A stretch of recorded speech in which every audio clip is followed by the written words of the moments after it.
Morning, everyone, and thanks for having me along. As I think has just been said, I'm going to scroll through some slides because I think we've got the general housekeeping one next, so I can go past that one. I am both the Chief Executive of Kent Wildlife Trust and the Acting Managing Director of Wild Carbon, which we've set up as a limited subsidiary of KWT. And we've done that because, like you guys declaring a climate and ecological emergency, we recognise that now we really do need to be working in a very different way because of the situation we're in. So effectively, the niche that we see for KWT, because we're relatively well resourced and we've been setting up on this for a while, is to focus around action and innovation for the nature and climate crisis. Recognizing that they are both interlinked and that we need to find solutions, therefore, that can deliver against both agendas at the same time. We haven't got time to do one and then the other. And in fact, if we take care of climate change, obviously the ecological crisis will then come back to bite us quite significantly. So we have, as one of our actions, started working on what has become a high integrity natural climate solution. High integrity because what we are doing through Wilder Carbon does end up, as you'll see, with effectively a certification system, so that projects actually can be objectively shown to both be delivering carbon lockup or avoidance and a very positive solution in terms of biodiversity. And we're the only outfit, if you like, that can offer this at the moment. And I'll come back into why and what the kind of predecessors to this initiative have been, and why this is different through this presentation. I think one of the really positive things that we've seen over the last few years is the recognition from the private sector that climate action failure, as is termed here, is up there on the same level as biodiversity loss or vice versa, and things that have generally worried the kind of more ethical corporates for a long time around livelihoods, etc. Very heavily interlinked, obviously, with extreme weather, and this is something that has been, very apparent this year. And if you look at the kind of outlook that the World Resources Institute here are charting, they're looking at the risk around biodiversity coming very quickly up the chain. So 0 to 2 years, they have biodiversity sort of down in the bottom half of the risks that they see to business globally, but 5 to 10 years, it's right up there, just after climate action, extreme weather, and biodiversity loss. So we're looking at what the IPCC in their last analysis very clearly demonstrated are two interlinked issues that humanity has to deal with as one now. Their report, as you will know, the last one basically made this very clear. You've got the feedback loops we're aware of between biodiversity loss being made worse by loss of habitat, which in itself also at global level increases the risks around climate change. So, for example, deforestation being a classic one there. And then that's all impacting negatively on the quality of life, as the IPCC have put it, whereas actually if you improve biodiversity, quality of life goes up and you get a climate change benefit. So we know that we need to treat these two things together, but to date, the mechanisms we've got available to us globally and in the UK really haven't matched up to this. So what we've been setting up to do, and we're on the point of being able to actually go to market with this, is to generate verified conservation grade carbon units to be sold through the voluntary climate market. Nature-based solutions or natural climate solutions at the moment sit on the VCM. They're not part of the compliance market. That may happen in future, but this is voluntary action that companies, individuals, or governments local governments, for example, might want to take to actually do something about the climate problem. And we have got a series of organizations we're working with across the country already. This is a growing number, but you can see, get a feel for the fact it's quite a lot of other wildlife trusts, but we've also got John Muir Trust signed up recently in Scotland, who all want to work with us to put together projects under the standard that we have created to then be able to market the carbon that is locked up through their projects in this way on the voluntary carbon market as conservation grade. Current schemes in the UK are basically habitat specific. They are habitat counting methodologies. Some have been commercially derived. So, for example, from a sort of silviculture type standpoint. And because of that, some of them have been biased towards being relatively low biodiversity solutions. So obviously monocultures of non-native trees really don't do a lot for biodiversity. So off the back also of COP26, there's a clear realization that there needed to be high integrity mechanisms from now onwards that don't facilitate greenwashing. So basically offsets generated from multiple sources, including nature-based solutions, have to date actually enabled pollution to carry on occurring. There's been no separation between companies which are actually trying to do something about that and those that haven't been. So there's a very strong argument that a lot of the kind of offset credits out there aren't actually achieving anything for climate, let alone biodiversity. So high integrity needs to really change all of that. And that's been recognised at UK government level and internationally. But again, the mechanisms haven't been there to do this. We anticipated this coming, and therefore we've been working on this for the last 3 years, 2 years on the kind of technical side ahead of COP26, and from then onwards really on the kind of business side, which is going to enable us to go to market. We've done analysis of the potential benefits and scale of what could be achieved if this approach to nature and carbon being an integrated thing were actually applied across the UK. And we think that effectively what you've got here is a nationally critical natural infrastructure project. You know, we have NSIPs, nationally significant infrastructure projects, which are derived for commercial purposes, for road schemes and all sorts of carbon emitting activities. We need to recognise that partly as a counter to those and partly as a way of delivering the 6th carbon budget and going further, which we now all know we need to do if we're going to stay within safe limits globally, requires that this is taken that seriously in policy, you know, with similar powers attached to it. So that was the kind of hook we used in putting this report together. We've done an analysis as part of the report on the sorts of legislative and policy actions which could be put in place to be supportive of this type of effort. Obviously, we've got theoretical governmental commitments and targets to restore 30% of the UK for nature anyway. We've got upcoming legal targets around biodiversity and bioabundance. So all of this fits very well into that narrative, but there are things that need to be done in the policy arena to really support this. And just to pick out a couple here, you know, obviously we've got a paper protected area both on land and at sea. That needs to be changed. They need to be made real. They need to be allowed to recover and be restored ecologically. That will lock up carbon, and that will be to, you know, great societal benefit.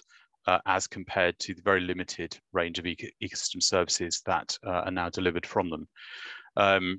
We also know that the tax system at the moment doesn't really work in favour of landowners putting their land into long-term agreements for the restoration of the biodiversity on it. And that's something that, you know, the Treasury needs to be looking at quickly. So we're already talking to the higher echelons of government in various different departments to try and push some of this, but actually there's a lot to be done around this. Irrespective though, we can get going with this now. We can lead the way, we can model success, we can demonstrate the art of the possible, we can learn whilst we're doing, so we don't need to wait, we can't wait. So that's exactly what World of Carbon is about. And if we do managed to action this at scale. These are the sorts of benefits that we're looking at. So we modeled 4 different approaches. You can look at the full report via the link which is provided here and in the chat. This is in terms of protected areas, which I've already mentioned, are usually in pretty poor both carbon sequestration and biodiversity condition. Recent analysis showed that I think it was about 2% of the UK is actually effectively protected for our ecosystems. So that kind of the nominal percentage of land, for example, that we have under protected areas really is meaningless at the moment. This is an opportunity to change that. On non-protected marginal land, you know, on the edges of farms, overstood hedges, the wet areas of fields that, you know, are never really going to be very productive anyway. There is also significant potential, and that's something we're working on with partners as we speak. So it could be stitched together with ELMS, our approach towards you know, payments for long-term restoration, matched to governmental funding under the new agri-environment schemes. I've already talked to the blue carbon element. The potential there is massive. All of these figures are highly conservative, using very conservative values, both in terms of land take or sea take, if you like, and the amount of carbon that might result from either regeneration or restoration. And this is a significant underestimate of what the potential of blue carbon around the UK could be if we made our marine protected areas into something real. And then we also have other areas of more marginal land, which can also be brought into bear. So if you put all that together, what you have is the equivalent of 17 years worth of UK aviation being locked up, which is a substantial chunk of what we need to do in terms of starting to reach net zero. And of course, that's within a very limited time period. That's out to sort of 2030. And going beyond that, those areas would continue to lock up carbon and continue to contribute to that national requirement to become carbon neutral. So in effect, Wilder Carbon is providing a scalable, flexible mechanism to restore UK nature for these 3 purposes. It's not just about climate mitigation. If we get that level of nature restoration going through carbon finance, then we're looking at a significant contribution towards the adaptation that we all know is required. And also by putting in place biodiverse systems, we're contributing towards the resilience, ecological resilience, and in fact, economic resilience of the UK. So this is something that's been recognized before, but absolutely not actioned. And as I say, the supportive frameworks that should be there aren't. So there's a huge amount to do, but there's a huge amount to gain. And we're looking at all carbon-rich native habitats across the UK, linking that then to companies who are taking action, as I'll show you, so that we can then claim actually genuine carbon removals. So this is also looking to change the traditional offsetting that, as I say, quite rightly in many cases, has been accused of greenwashing. And the way that that is all brought together is through the Wilder Carbon standards. So I'll talk to this in a minute, but we have basically worked with an independent technical standards board that we established for these purposes, who independently and objectively sign off on the standards that all projects adhere to, with a community then of trusted deliverers who affect conservation organizations at the moment, but then rolling that out through to private landowners through conservation covenants when those come through later in the year, and matching them to ethical buyers. And there are elements of due diligence in there, and there's obviously the monitoring, reporting and verification, the MRV that you can see on the left hand side, which is a key area of learning where we will be consistently and continuously improving the tools at our disposal by getting more data in as we start to bring more projects in and monitoring what actually happens on the ground. The Standards Board, as I mentioned, is a collection of individual experts from statutory agencies, green finance, corporate sustainability, insurance, food conservation NGOs, and various others. They are now the guardians of the standards. They signed off on the first version in November last year. We're actually looking at version 2 coming out before the end of this year. And again, if you follow this link, you can read your way through those if you wish. They basically cover the minimum standards that must be met by both those providing projects and the credit buyers, based upon biodiversity principles, carbon principles, and the ethical buyer principles. I'll come back into some of these. And then the standards also provide the details on, how you become eligible to be a partner, how a project matches up to the standards and becomes eligible. And all of this is actually now to a point where it's automated through the website when we go live.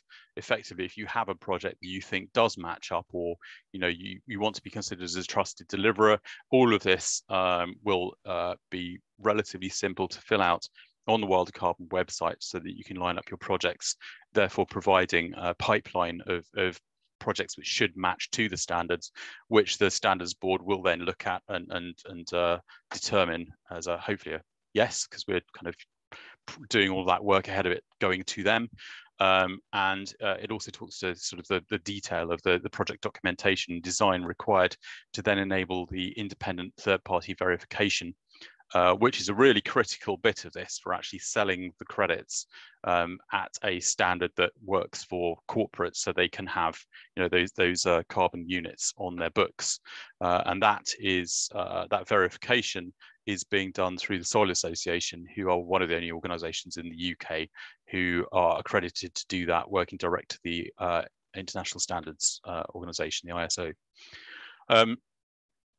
Another key part of this, hence the wilder in wilder carbon, is that we very much regard wilding as a restoration mechanism that has to be used across as much of that area that I was talking about, which is available for this type of project as possible.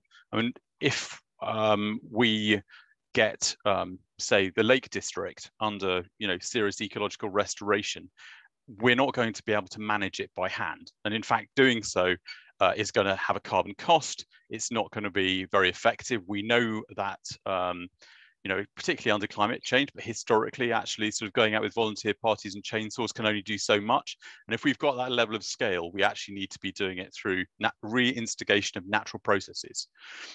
We think that is going to result in a much more resilient carbon credit coming out of the projects in question.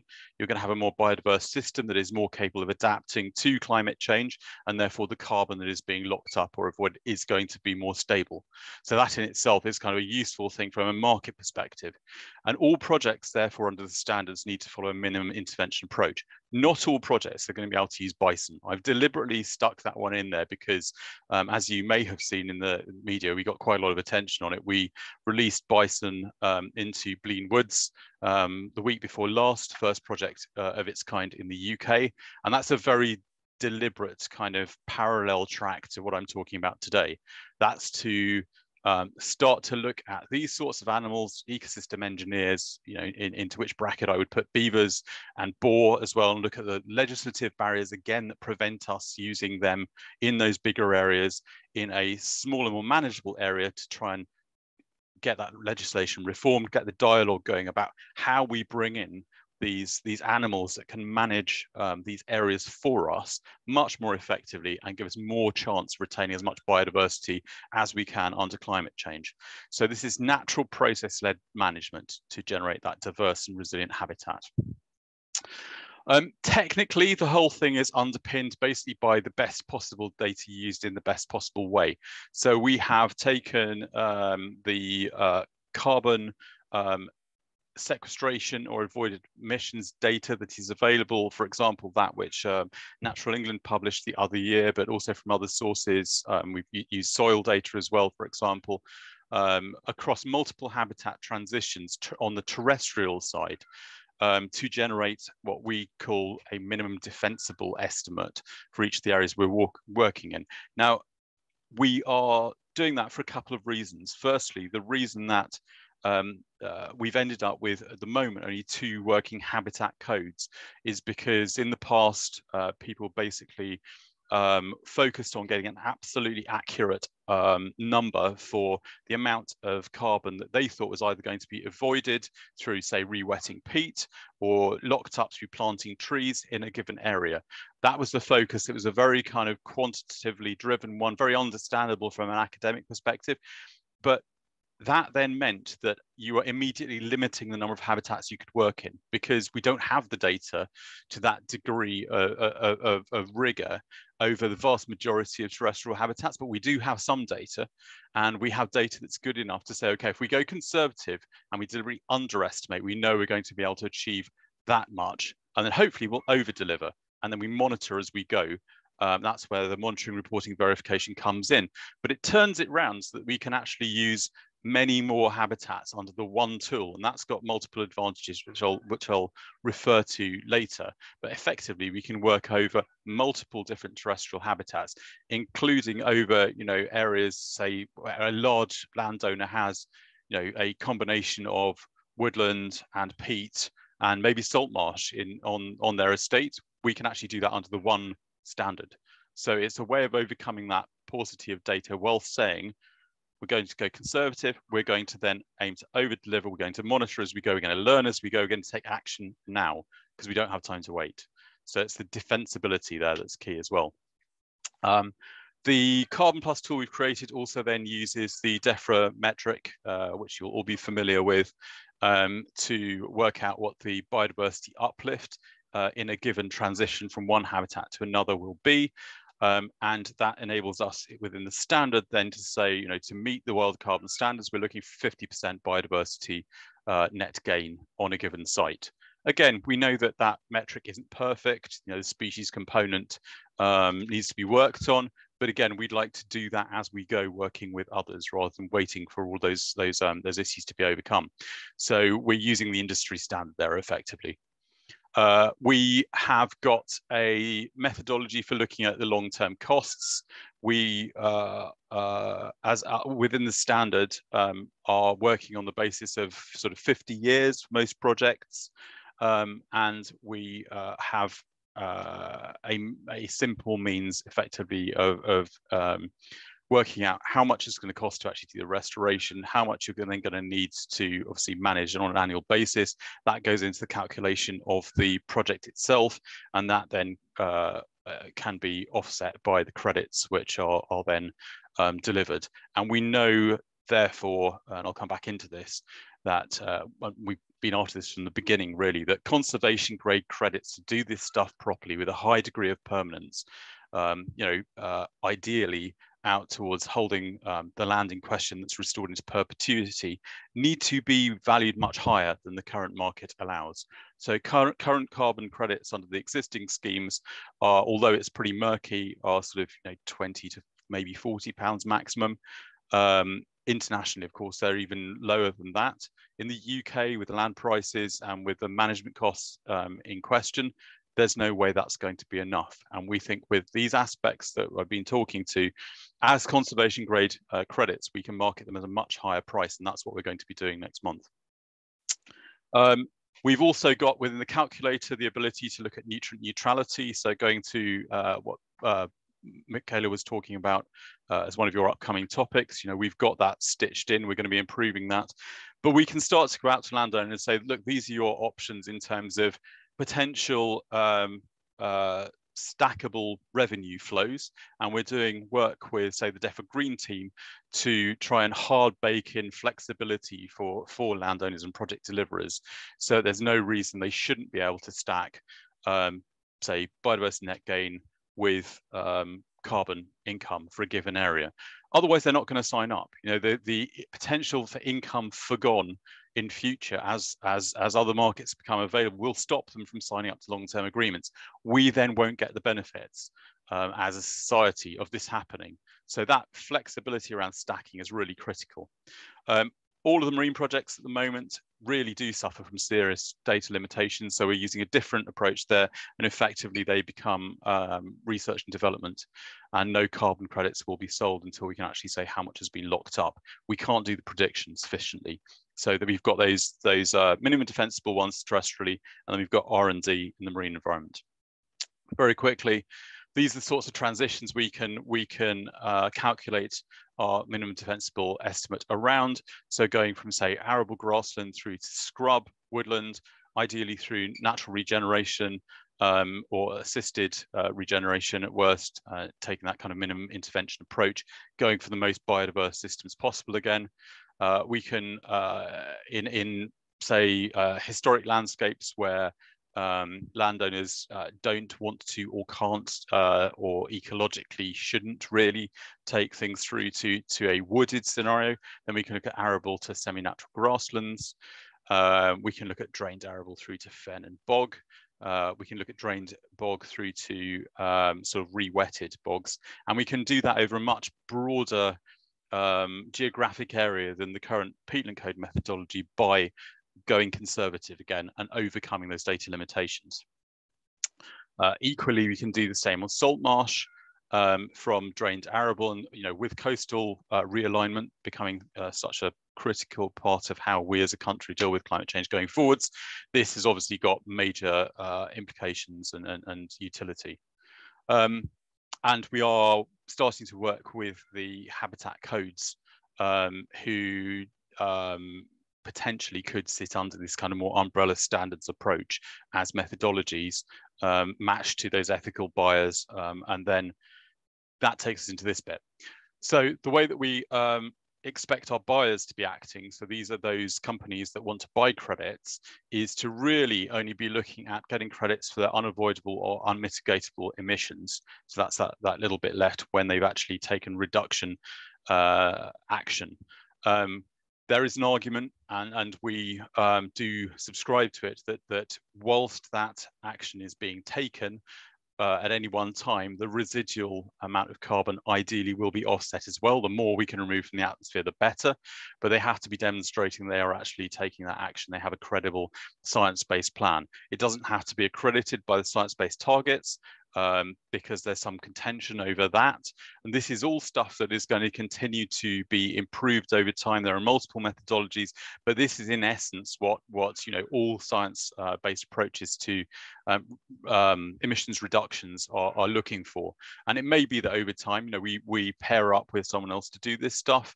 Again, we're retaining a lot of flexibility over the way we operate so that we can continue to get better as we go. But effectively, if you're a company that wants to work with us, this is the sort of path we'd expect you to take. So we'd expect you to measure emissions, set a target by which you think you can reach net zero. If you've got land, then undertake a nature-based solutions assessment of your land holdings to look at things like the insetting potential. So, i.e., if you've got land you can restore already, why not use that as part of dealing with your kind of residual anticipated emissions? Once you've got that information, create a net zero plan. And from that, as well as looking at insetting, you should be able to tell whether you've got any offsetting requirements. So this is like the mitigation hierarchy, essentially. And in an ideal circumstance, we would therefore know that, in terms of the minimum number of offsets, it represented, a genuine need, and that the effort was really being put into to overcome the historic emissions component of way a given company operates. This is what we all need to be doing, speaking with an organizational hat on now, to achieve net zero. So this is stuff that we're all going to need to be looking at. If you are then subscribing to the idea that you should be taking high integrity action for both nature and climate, then you apply to become a world carbon buyer with that information, which will be then shown transparently and publicly on a website, so that people can see that this is the action that the buyer in question is taking. You'll be able to purchase estimated issuance units from projects to compensate for those residual emissions. It's similar to existing habitat codes in terms of the fact these are basically promissory units.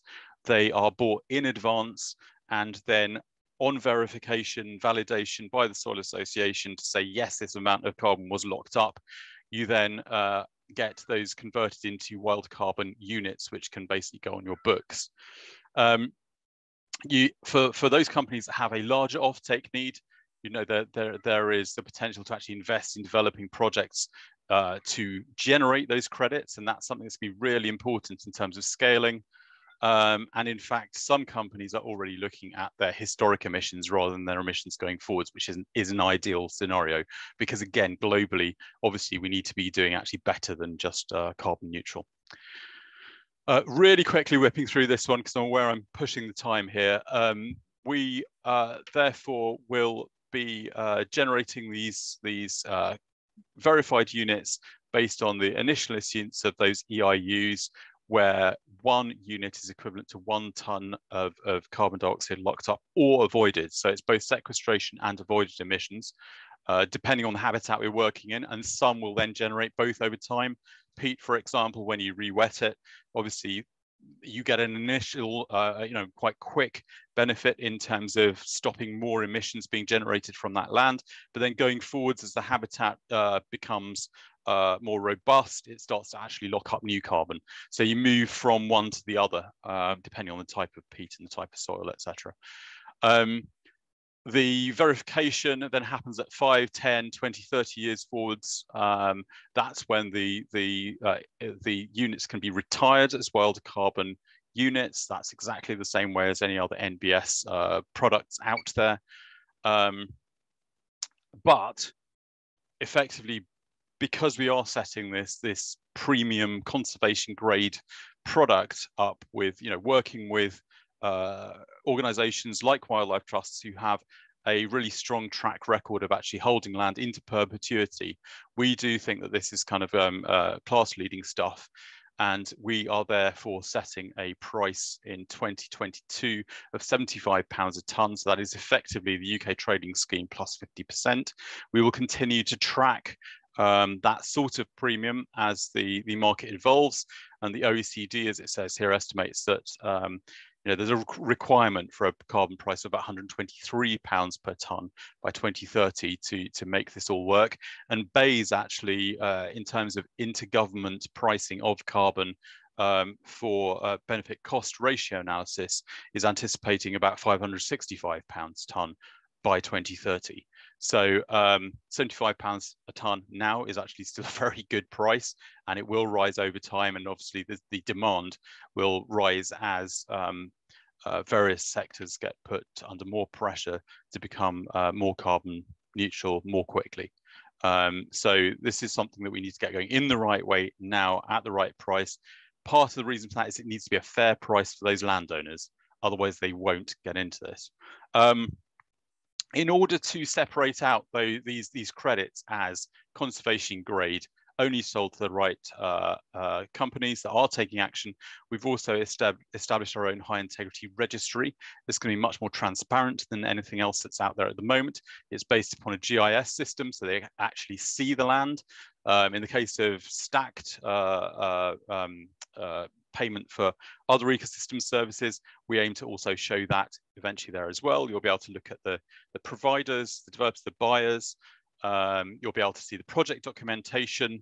It will be a completely different way of doing this, and it will keep those conservation credits to one side until hopefully, the government might take it off us at some point when they actually start to do this stuff themselves. But ahead of that, we will keep them as separate so we can transfer them over to something kind of broader scale when and if it becomes available. What we won't do is put the credits onto the existing UK land registry, because there is no discrimination between the different buyers. And so, as I say, effectively a lot of those offsets aren't offsets at all, really.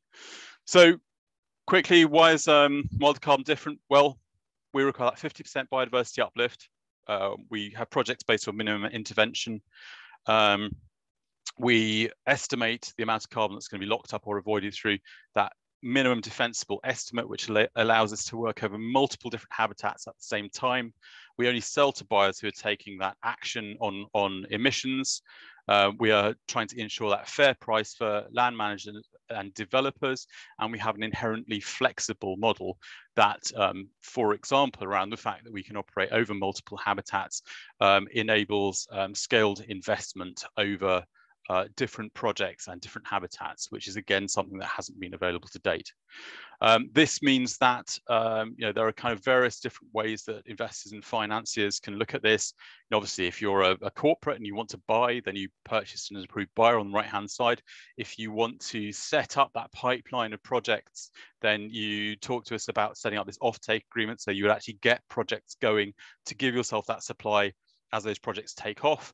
And there is also the model of basically, which we're seeing at the moment kind of philanthropically, but we think we will see from an investor standpoint soon as well, of patient return, where in our current model anyway, an investor would put money into securing the land and then get a 3-4% return on that off the back of the sale of the credits. Next steps. Estimated units will be on sale this summer, hopefully next month. We're going to continue our advocacy campaign on those barriers that we talked about. We are working up our third-party landowner model, as I say, related to conservation covenants, waiting for that secondary enabling legislation in September. We are accelerating the development of various projects, including some really interesting partnerships, which I've alluded to with possibly some of the existing habitat codes. We are continuing to refine our monitoring, reporting, verification model, which needs to be kept cost effective whilst recognizing that the initial projects need to be monitored quite heavily. We're launching our high integrity registry as we go live with the projects that you're about to see. And we are then from that effectively creating a nature-based carbon marketplace.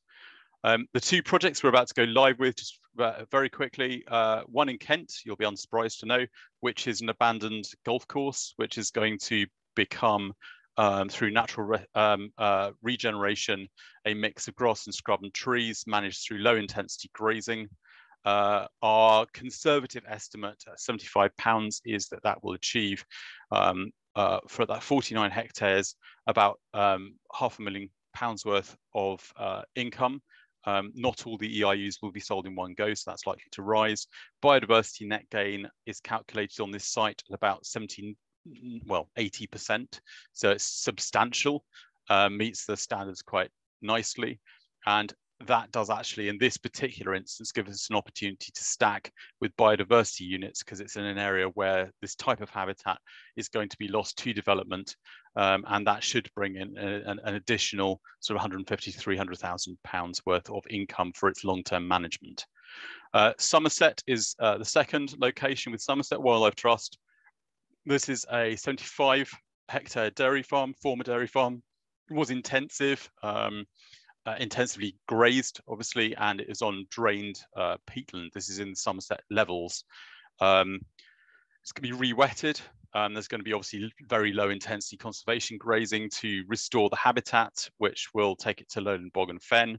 And because it is lowland peat, so this will be the first lowland peat project on the voluntary carbon market from the UK ever. We're looking at, if we can achieve £75 a tonne, a substantial level of income into this site for its forwards management.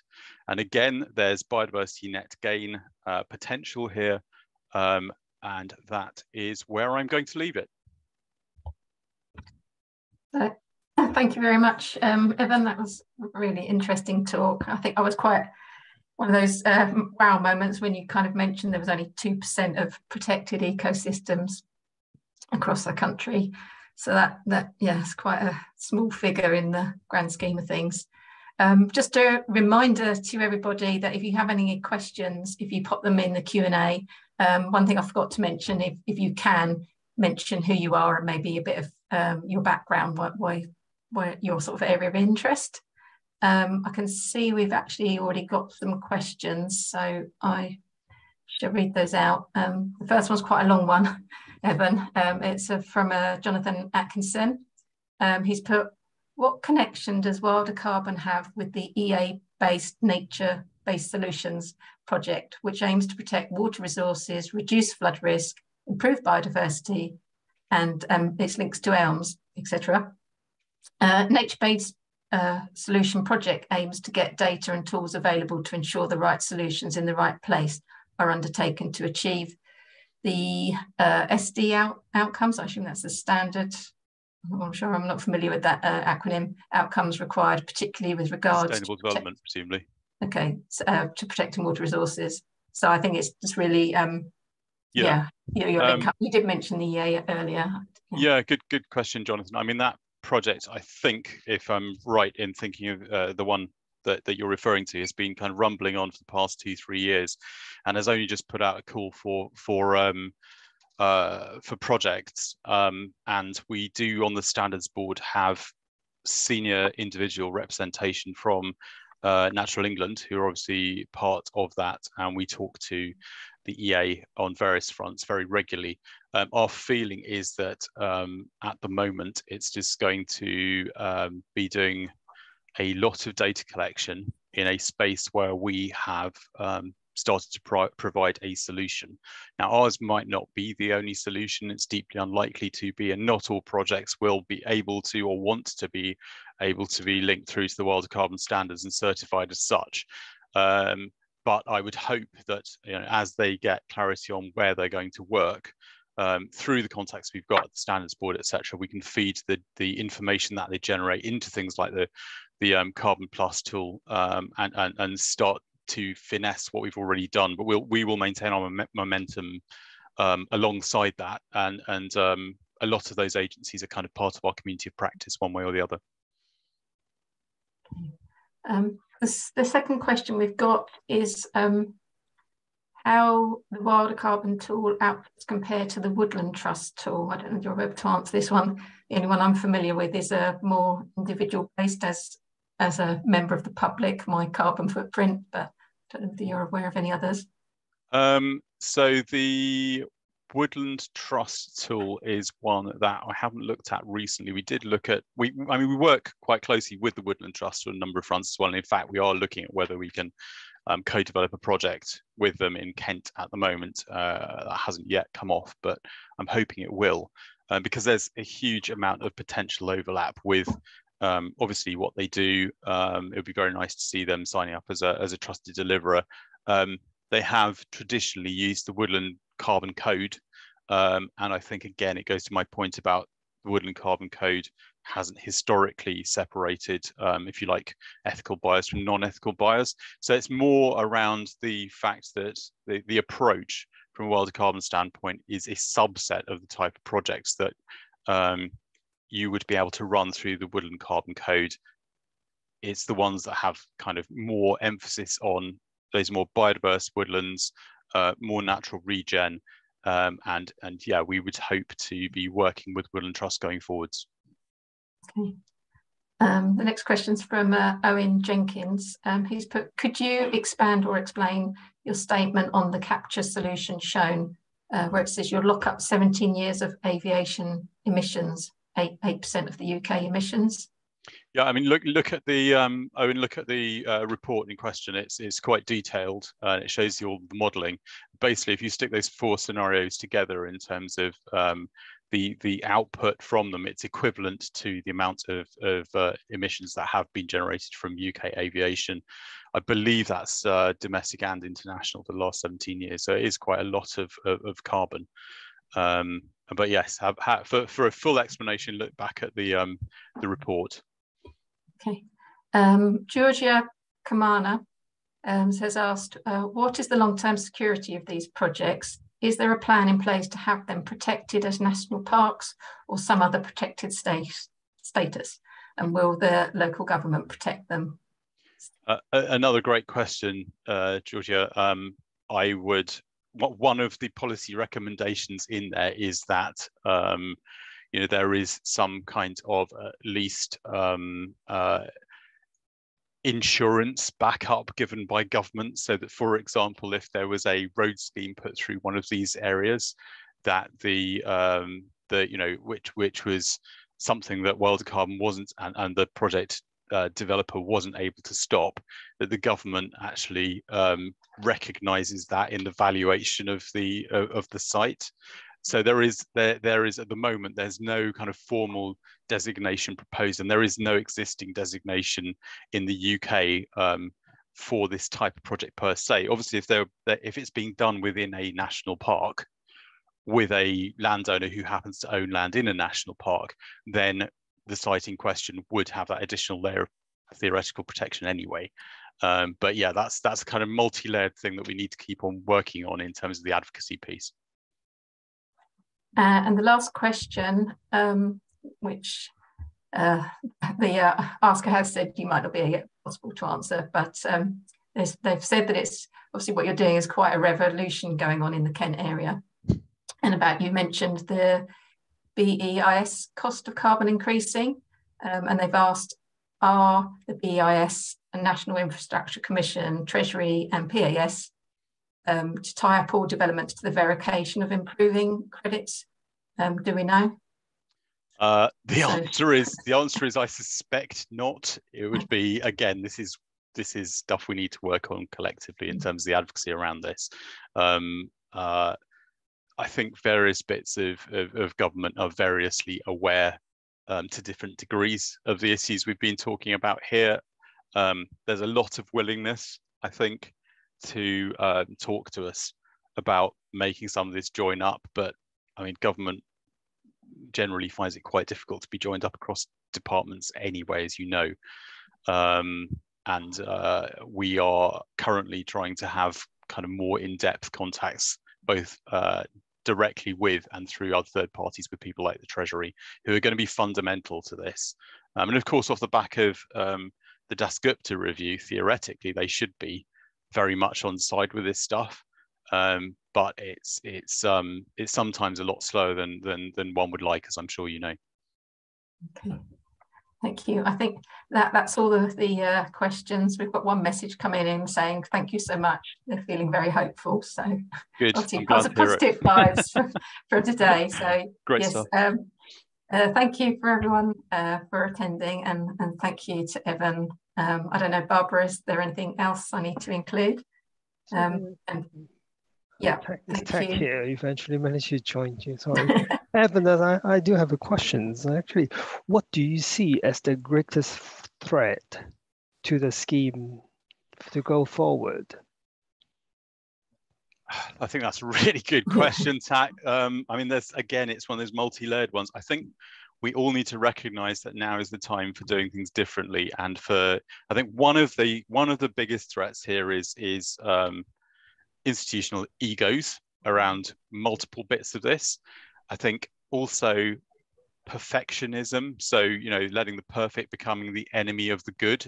So on the data side, we've seen a lot of that. And we've got a credible way to overcome that data issue, which goes back to first principles. But, a lot of people would still like to see absolutely perfect carbon calculations. Where I go that the whole time is that, under 1.5 degrees, you can't have perfect carbon calculations anyway. The habitats are going to change to a degree that is almost impossible to model, and we haven't done that modeling yet anyway. So again, being conservative makes a lot of sense from that perspective as well. But that is quite a shift of mindset. So that shift of mindset, doing things differently, and just recognizing that irrespective of what we've been doing, we now need to do things differently. We're not precious about this being, very flexible, learning from others. We welcome all of that. That's the approach we've taken all the way through, but we need something to hang this stuff on, and we need to be doing it now. Oh, thank you. Okay. Thank you very much, and thank you for those that have attended today. Obviously, if you do have any questions after, feel free to message them through to us, and I'm sure Evan would also welcome any feedback.